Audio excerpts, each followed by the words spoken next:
Hi guys, welcome back to another video and happy Halloween! Yay! So if you find yourself at home tonight, you're not going out, not celebrating Halloween, that's fine. You can hang with me and we can read through some of these SPC, Secure, Protect, Contain. The SPC Foundation is fictional organization featured in stories created by contributors on the SCP Wiki, which is a collaborative writing project. Within the project's shared fictional universe, the SPC Foundation is a secret organization that is responsible for capturing, containing, and studying various paranormal, supernatural, and other mysterious phenomena known as anomalies, or SPCs. SCPs, while also keeping their existence hidden from the rest of society. Includes many elements of genres such as horror, science fiction, and urban fantasy. And the majority of works on the SCP Wiki consist of thousands of SCP files, which are mock confidential scientific reports that document various SCPs and associated containment procedures. Do you get it? Well, once I start to read it, it'll probably make more sense. Yeah, so it's kind of fun, I think. What am I, you ask? Well, I'm a goth. Let's see my winged eyeliner. I haven't done that for a really long time. I was surprised it came out semi-decent. Whatever. This is like a Hello Kitty.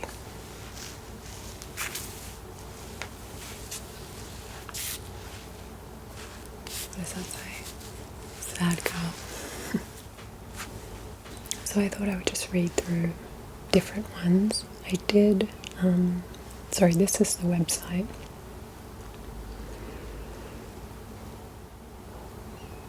Curated lists. Some of the best articles for introducing new readers to the site. Yeah, so I think I will read. I'll start with the SCP-173 because apparently that's where all of this started, and then we'll go through these other ones.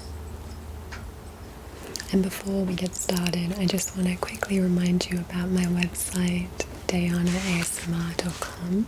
On my website I do a lot more videos, all ASMR related stuff. It's not just the soft-spoken stuff that I've done on here.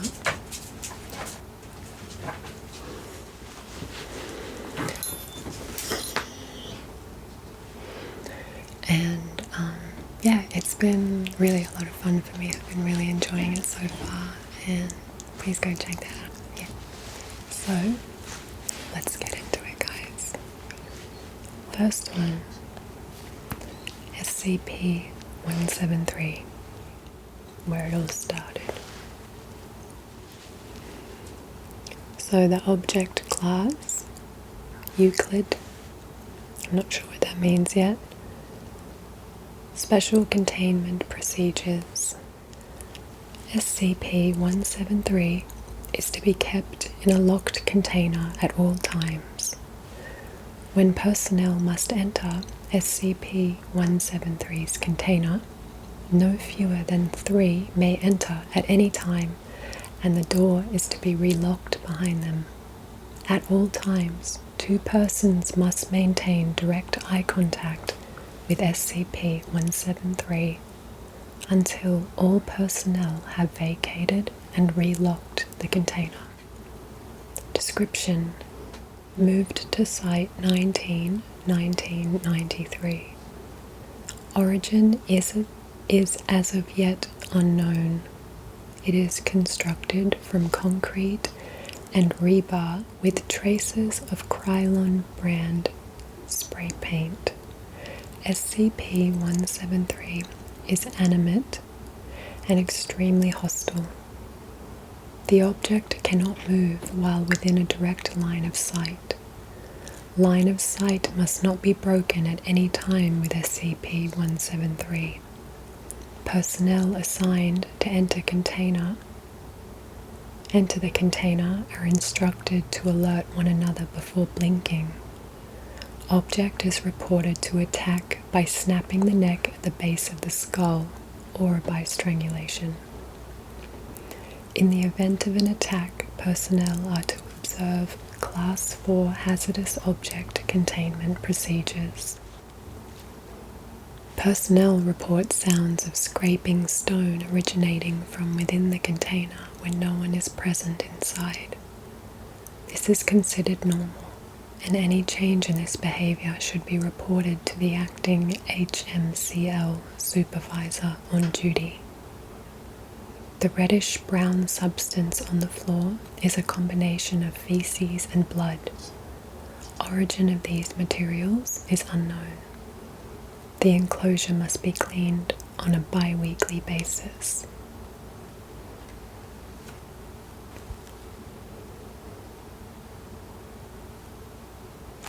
Does that kind of clear it up? Kind of what it is? The mock report style. So now let's go back to the first one that they have put on this list. This one is SCP-055. Object class Keta. Special containment procedures. Object is kept within a 5 by 5 by 2.5 meter square room constructed of cement, 50 centimeter thickness, with a Faraday cage surrounding the cement walls. Access is via a heavy containment door measuring 2 by 2.5 meters, constructed on bearings to ensure the door closes and locks automatically, unless held open deliberately. Security guards are not to be posted outside SCP-055's room. It is further advised that all personnel maintaining or studying other SCP objects in the vicinity try to maintain a distance of at least 50 meters from the geometric center of the room, as long as this is reasonably practical. I hope they tell us why. SCP-055 is a self-keeping secret, or anti-meme. Information about SCP-055's physical appearance, as well as its nature, behavior, and origins, is self-classifying. To clarify, how Site-19 originally acquired SCP-055 is unknown. When it was obtained and by whom is unknown. SCP-055's physical appearance is unknown. It is not indescribable or invisible. Individuals are perfectly capable of entering SCP-055's container and observing it, taking mental or written notes, making sketches, taking photographs, and even making audio-video recordings. An extensive log of such observations is on file. However, information about SCP-055's physical appearance leaks out of a human mind soon after such an observation. Individuals tasked with describing SCP-055 afterwards find their minds wandering and lose interest in the task. Individuals tasked with sketching a copy of a photograph of SCP-055 are unable to remember what the photograph looks like, as are researchers overseeing these tests. Security personnel who have observed SCP-055 via closed-circuit television cameras emerge after a full shift exhausted and effectively amnesiac about the events of the previous hours.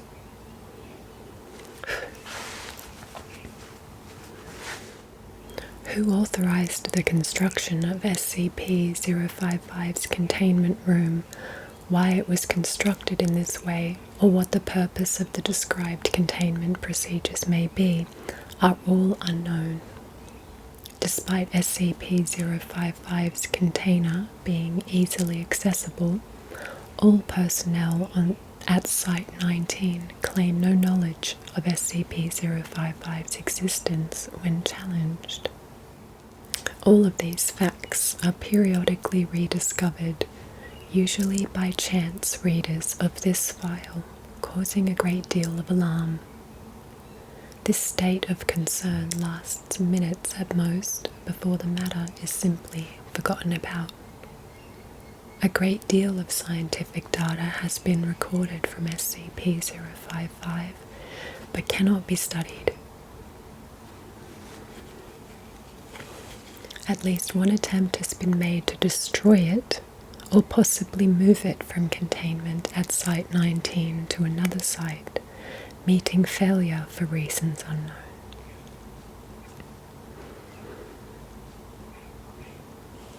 It may present a major physical threat, and indeed may have killed many hundreds of personnel, and we would not know it. Certainly it presents a gigantic mimetic mental threat, hence its Keter classification. Sounds a bit nightmarish, doesn't it? Okay, so this is document 1, an analysis of SCP-055.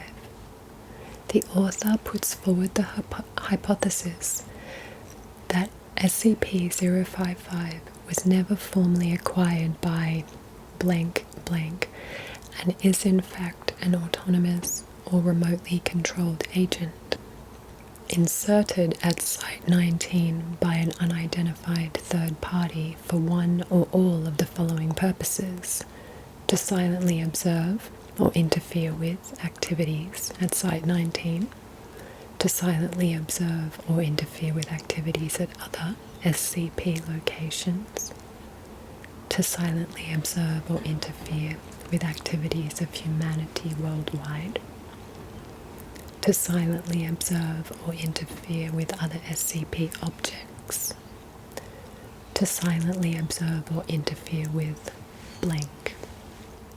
No action to counter any of these potential threats is suggested or indeed theoretically possible. Addendum A. Hey, if this thing really is an anti-meme, why doesn't the fact that it's an anti-meme get wiped? We must be wrong about that somehow. Wait a minute, what if we were to keep notes about what it isn't? Would we remember those?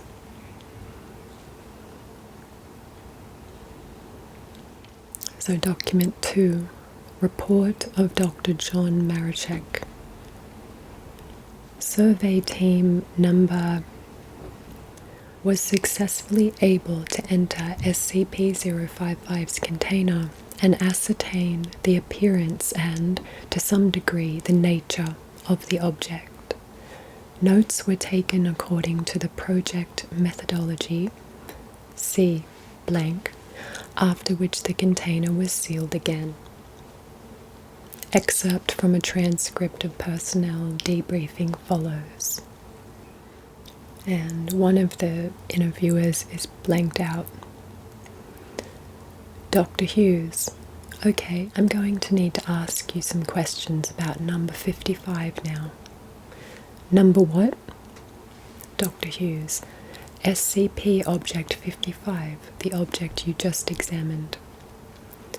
I don't know what you're talking about. I don't think we have a 55. Dr. Hughes. Okay then, blank. I'd like you to tell me what you've been doing for the past 2 hours. What? I don't know. Dr. Hughes. Okay then, do you remember that we all agreed that it wasn't spherical? That what wasn't? Oh, right. It isn't round at all. Object 55 isn't round. Dr. Hughes. So you remember it now? Well, no. I mean, I don't know what it is, but I know there is one. It's something you can't remember, and it's not a sphere. Dr. Hughes. Wait a minute. What's not a sphere? Object 55. Dr. Hughes. Object what? Doc, do you remember agreeing that something wasn't shaped like a sphere? Dr. Hughes. Oh, right. It appears to be possible to remember what SCP-055 is not, negations of fact, and to repeatedly deduce its existence from these memories. Personnel involved in survey number 19, the rest of that, reported moderate levels of disorientation and psychological trauma associated with cycles of repeated memory and forgetfulness of SCP-055. However, no long-term behavioral or health problems were observed, and psych assessments of survey personnel showed consistent reports of this distress fading over time. Recommendations. It may be worthwhile to post at least one staff member capable of remembering the existence of SCP-55 to each critical site. Okay.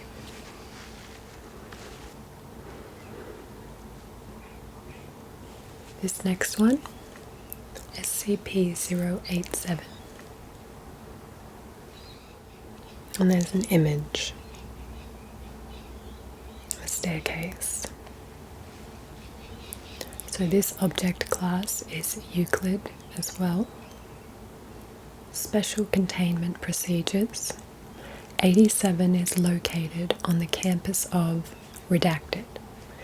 The doorway leading to SCP-87 is constructed of reinforced steel with an electro-release lock mechanism. It has been disguised to resemble a janitorial closet consistent with the design of the building. The lock mechanism on the doorknob will not release unless blank volts are applied in conjunction with counterclockwise rotation of the key. The inside of the door is lined with 6 centimeters of industrial foam padding.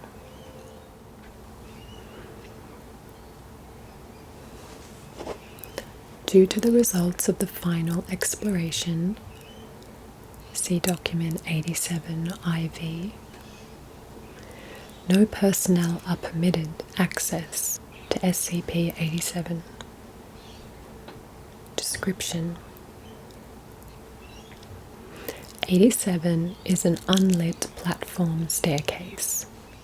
Stairs descend on a 38-degree angle for 13 steps before reaching a semicircular platform of approximately 3 meters in diameter.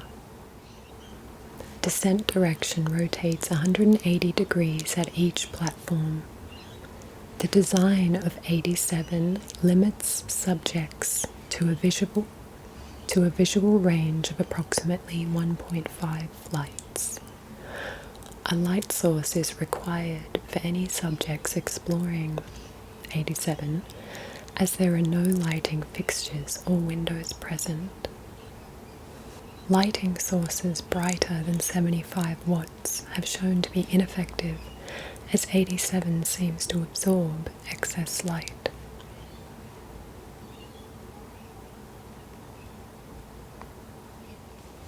Hey, I had to change my outfit because I went out, so let's continue. Subjects' report and audio recordings confirm the distressed vocalization from what is presumed to be a child between the ages of blank and blank. The source of the distress calls is estimated to be located approximately 200 meters below the initial platform. However, any attempts to descend the staircase have failed to bring subjects closer to the source. The depth of descent calculated from exploration 4, the longest exploration, is shown to be far beyond both the possible structure of both the building and geological surroundings. Well, we should read exploration 4 then. At this time, it is unknown if 87 has an endpoint. 87 has undergone 4 video-recorded explorations by Class D personnel. Each subject conducting an exploration has encountered 87-1, which appears as a face with no visible pupils, nostrils, or mouth. That's the image right there. Creepy. The nature of 87-1 is entirely unclear, but it has been determined that it's not the source of the pleading. Subjects exhibit feelings of intense paranoia and fear when faced with 87-1, but it's undetermined whether said feelings are abnormal or simply natural reactions. Probably just natural reactions. Addendum. Over a period of 2 weeks following Exploration 4, several members of the staff and students from the redacted campus reported knocking at a variable rate of 1 to 2 seconds per knock coming from the interior of SCP-87. The door leading to 87 has been fitted with 6 centimeter thick industrial padding. All reports of knocking have ceased. Authorized personnel may refer to documents 87-1 through 4 for transcripts of explorations. Oh look, it doesn't have the exploration 4, but the other ones were still good because I read them before. Okay, so D8432 is a 43-year-old Caucasian male of average build and appearance and unremarkable psychological background. We'll just refer to that as D in this transcript here.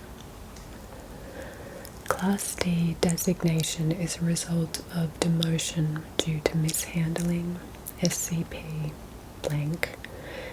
D is equipped with a 75-watt flood lamp with battery power capable of lasting 24 hours, a handheld camcorder fitted with a transmission stream, and an audio headset for communication with Dr. Blank at control. D steps through doorway onto initial platform. Despite the wattage, the flood lamp only illuminates the first 9 steps. The second platform is not visible. D says, "It's fucking dark. Doctor, is your flood lamp functioning properly?" D shines the light out the door and into the academic building's hallway. The light reaches significantly further. Yeah, it's working. It just won't light these stairs all the way down. Doctor, thank you. Please continue. D descends for 13 steps before reaching the second platform. The platform is in the shape of a semicircle with an apparently concrete surface and walls. There are no distinct markings aside from nondescript patches of dust, dirt, or wear consistent with that which is found in a typical concrete stairwell. D rotates 180 degrees to begin descent down the second flight, then pauses. Doctor: reason for stopping? D: you hear that? There's a fucking kid down there. Sounds like one. None of the described audio is feeding through the camera or mic at this time. Doctor: could you please describe the sound? D: it's young, either female or a very young boy. It's crying and sobbing and saying, please help, please. Yeah, it keeps repeating that and crying. Doctor: can you estimate its distance from your current location? D: I don't know, maybe 200 meters down. Doctor: please continue down the next flight. The subject descends another 13 steps. As he reaches the landing, audio of the child as described is picked up. The child alternates between sobbing, wailing, and the words please, help, and down here. The level of audio is consistent with D's report of it being approximately 200 meters below. Doctor: can you hear the crying? D: yeah. Doctor: we're picking it up as well. Please continue down. Stop if you notice any changes in the audio or environment. The subject descends another 3 flights of stairs before stopping. D: keep going. Doctor: please. D continues another 17 flights, total of 22 flights, before stopping. There are no visual changes in the environment, and each flight has been a consistent 13 steps. D: I'm not getting any fucking closer to the kid. Audio confirms that the crying noise has not increased in volume and remains approximately 200 meters below the subject. Doctor: noted, please continue. The subject continues another 28 flights before stopping, 50 flights total. D is standing on the 51st landing, counting the initial ground level landing. D is estimated to be 200 meters below the initial platform. 34 minutes have elapsed. The volume of the crying has not increased. D: I feel a little uneasy. Doctor: you've spent a long time in a dark, unknown stairwell. It's natural. Please continue. The subject hesitates before stepping down on the next stair. As the subject moves forward, the flood lamp illuminates a face located approximately at the bottom of the flight. That's 87-1. It appears to be the same size and shape as a human head, except it's lacking a mouth, nostrils, and pupils. The face is completely motionless, but is making direct eye contact, indicating its awareness of D. D: fuck, what the fuck is that? Shit, holy fucking shit, what the fuck? Doctor: can you please describe what you see? D: it's some sort of fucking person face thing, and it's fucking looking right at me. Fuck, fuck, fuck, it's looking right at me. Doctor: is it moving? D: no, it's just staring at me. Fuck, fuck, fuck, it's creepy. Doctor: please approach and further illuminate the entity. D: fuck, fuck, fuck, I don't want to. Fucking. The face jerks forward about 50 centimeters directly towards D. D: fuck, fuck, fuck, fuck. Redacted. D enters a panicked state and rapidly ascends 87. D reaches the ground floor in 18 minutes, at which time he collapses and passes out. There's no sign of 87-1. Review of the footage indicates an equal number of flights and steps ascending as descending. Audio of the crying and pleading remains at the same volume until the last flight, at which point it ceases. Medical reports indicate collapse was a result of the rapid ascension of the stairs, causing fatigue. I would never in a million years do something like that. And the doctor's like, please continue. I'd be like, nope. Someone's got to do that job. Like, I know that it's fiction, but I feel like stuff like this really happens, you know. Like, even if it was just a plumber, you know, having to go down some creepy stairwell. Okay, I want to see if we can read one that's like not just the ones for beginners, if you know what I mean. Let's just look through. Red sea object, the shy guy, I am a toaster, the flesh that hates, the hanged king's tragedy, world without man, self-replacing cake.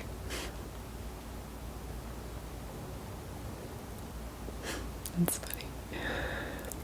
Bigfoot, humans go home, the lunatic, star signals. Just reading, seeing which one kind of grabs me. The puppy machine. Let's read the puppy machine. No. Okay. This one is SCP-1459.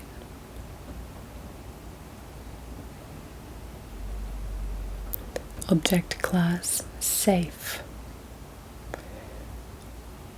Special containment procedures. 1459 is to be kept within a standard containment vault in Safe Wing C of Sector 25 as of May 16. Years redacted. Only Level 1 Maintenance Technician Valera may view and interact with 1459.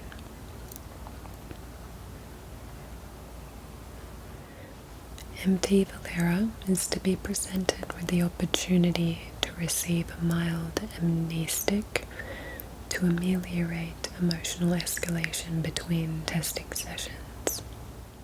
In the event that MT Valera becomes unavailable to perform further tests, a new individual is to be selected by the presiding on-site counselor.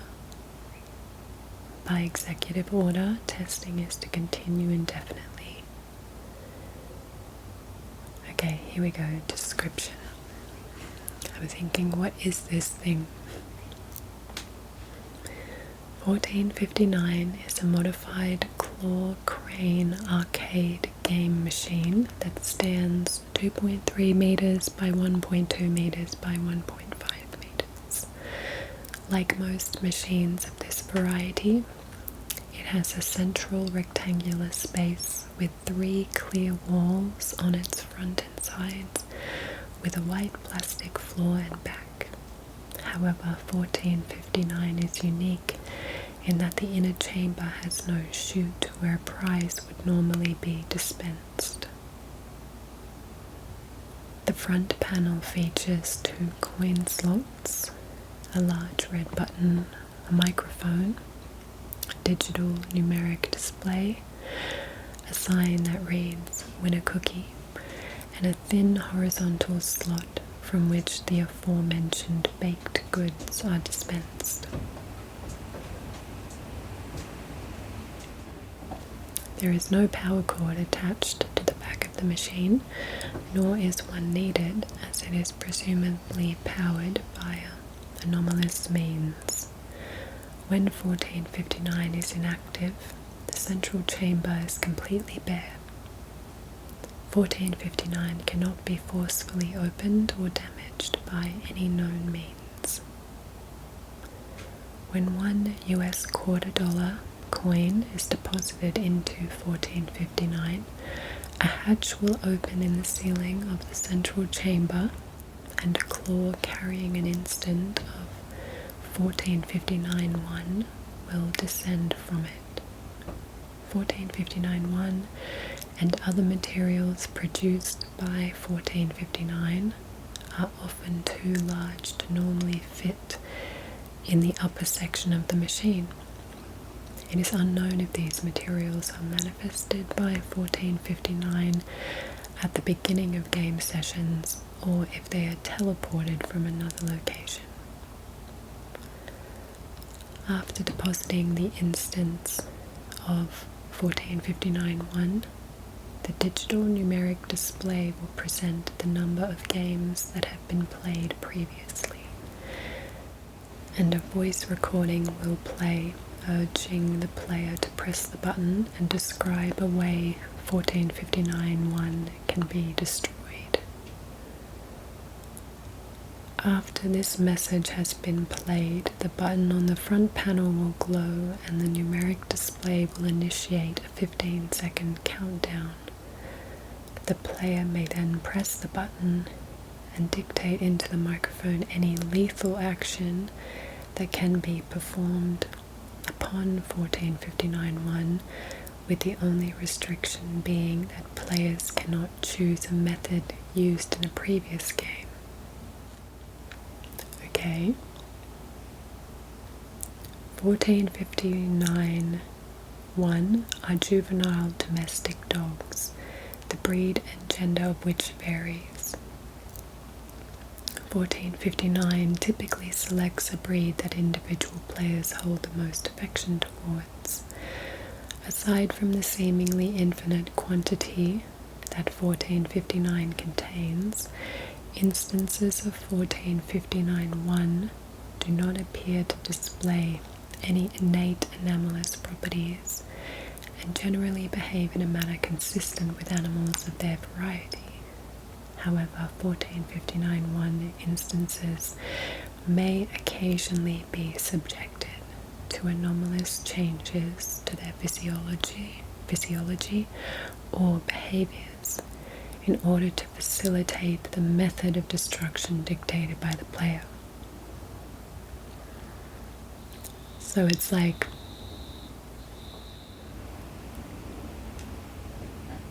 I know this is just fantasy, but I'm like, why? I'm such a dog lover. You know what I mean?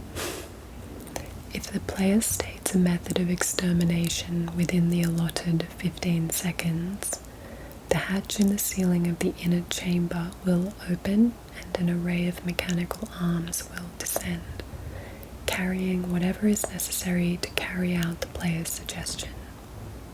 Requests for deaths that are not possible within the confines of the chamber will cause 1459 to display additional anomalous properties to carry out its orders.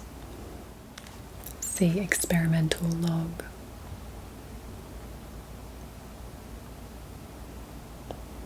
Should we check that out? Then I can't make any assumptions. Once the instance of 1459-1 is deceased, one cookie will be dispensed to the player via the slot in front of the machine. Cookie flavors dispensed have included chocolate, vanilla, oatmeal, raisin, strawberry, lemon, white chocolate, and peanut butter. The exact variety dispensed to a given player is often the one that the player has the lowest preference for. This is horrible. What a horrible arcade game. The machine is almost like not really rewarding you, but saying screw you at the same time.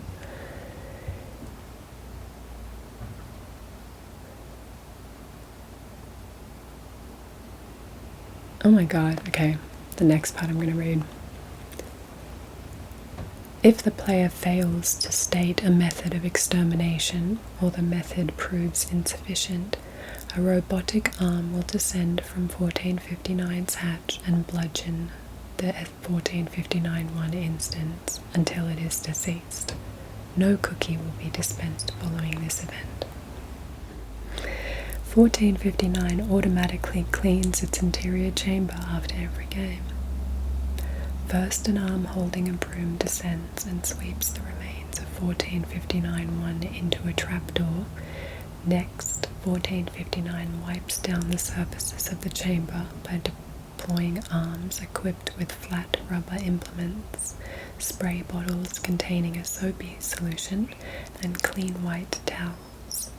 While this process is taking place, a recorded message will tell the player, "Yeah, you're totally going to hell for this.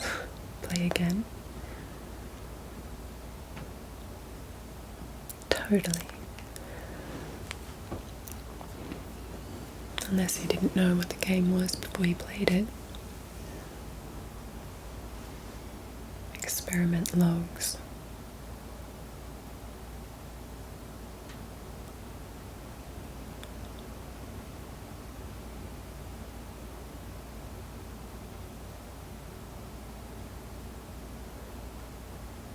That might be a little bit too graphic to read.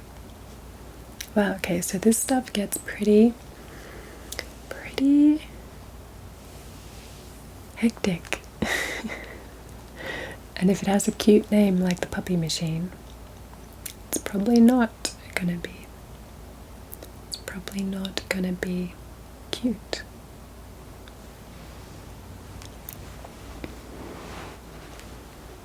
Okay, so should we read one more maybe? Let's see. Ooh, I like this one. Too spooky. Let's do that one. SCP 2006.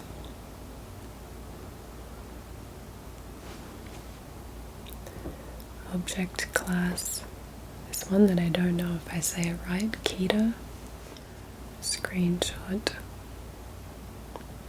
Something. Special containment procedures. 2006 is to be contained at Site 118 in an airtight containment cell. 2006 must be constantly monitored for changes in form, which are to be noted immediately. All personnel coming into contact with SCP-2006 are required to enroll in an acting course with a focus on expressing fear and surprise. Every month, 2006 is to be shown at least one new, extremely low-quality horror or science fiction movie containing horror elements. All interaction with 2006 must confirm that 2006 continues to believe that said works demonstrate a superb grasp of horror. 2006 is an anomalous spherical entity roughly 50 centimeters in diameter when in its default state. 2006 stated goal is to cause feelings of fear and horror in as many humans as possible. To accomplish this purpose, 2006 possesses the ability to change its shape, mass, volume, density, chemical structure, and voice to any form that it desires. Currently, there is no known way to damage 2006. The extent of its shape-shifting abilities is unknown, and it's currently thought to be unlimited.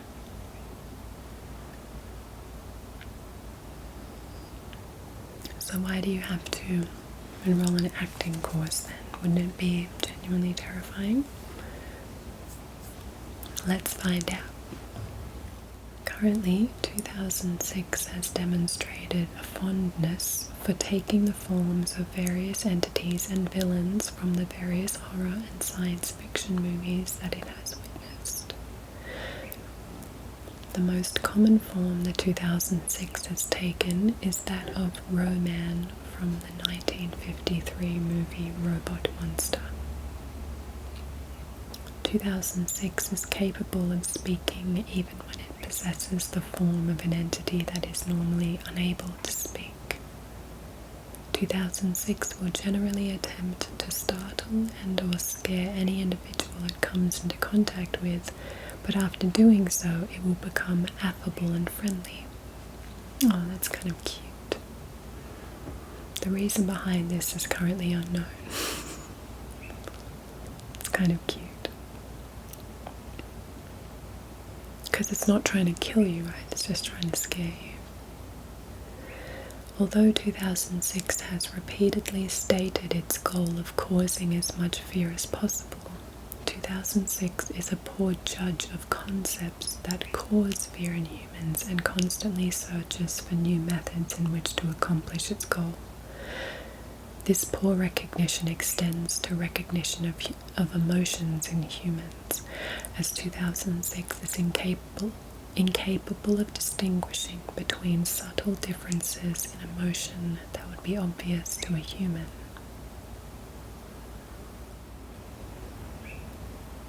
Should we read a little interview with it? So the interviewer is Dr. Loaf. I say Dr. Loaf because that kind of sounds funny. Interviewed 2006. Dr. Loaf enters the room. 2006 is seen crouched near the door. It's in its Roman form. 2006 proceeds to leap out of its crouch, throwing its arms in the air. Fear me, mortal, I am the mighty Roman, cower in fear. Dr. Loaf screams and stumbles backwards, raising his hand in protection. Please, mighty Roman, don't hurt me. 2006 laughing, ha ha. It's just me, Doc. I got you pretty good, didn't I? Dr. Loaf, 2006. Oh, dear Lord, you really frightened me there. I was about to have a heart attack. 2006. It's what I do, Doc. Haha. Boo. Dr. Loaf stumbles again. 2006. Haha. Still got it. So is there something you wanted to talk about, Doc? Dr. Loaf. Yes. I was wondering, why exactly do you feel the need to cause fear in others? 2006. I don't understand the question. Dr. Loaf. That is, why do you scare people? 2006. Oh, that's an easy one. I scare people because it's fun. And it's what I do. Just like you do doctory stuff, I do scary stuff. I'm the best at it. I don't really see what else there is about it. Dr. Loaf, that you are. I'll take my leave then. 2006. Come back around soon. I'll have some really scary stuff next time. By the way, I will eat your soul. Dr. Loaf, let me get out of here. I'm going to die of fright.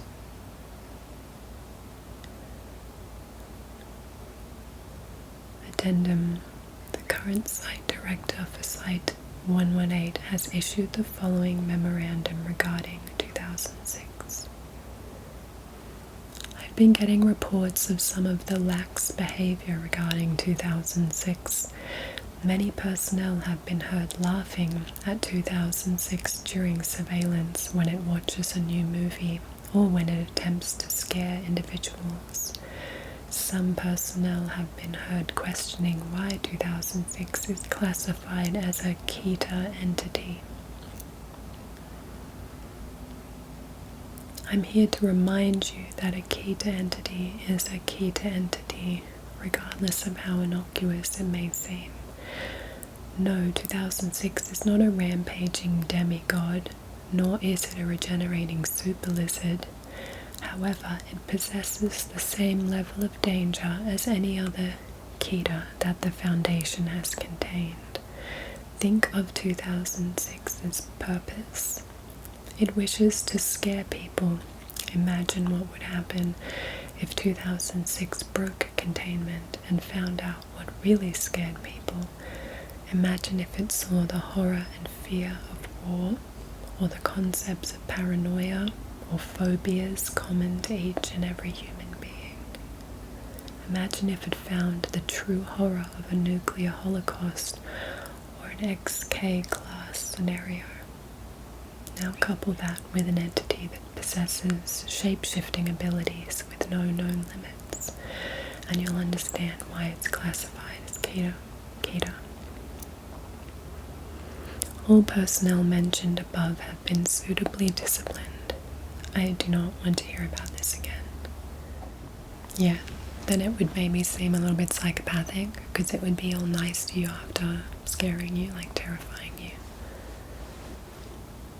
That's why they have to do the acting classes. Okay, got it.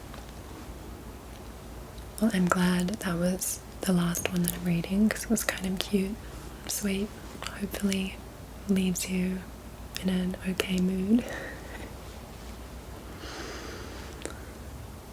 Don't really want to scare you, you know. It's just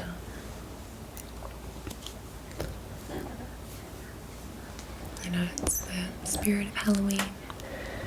Even though I know this video is not going to come out in time for Halloween, it's just a little bit of fun after post-fun Halloween, I mean. So, I hope you like this one, guys. That was interesting for me, learning about this stuff. Never heard of it before, so if you're like me, I hope you enjoyed it.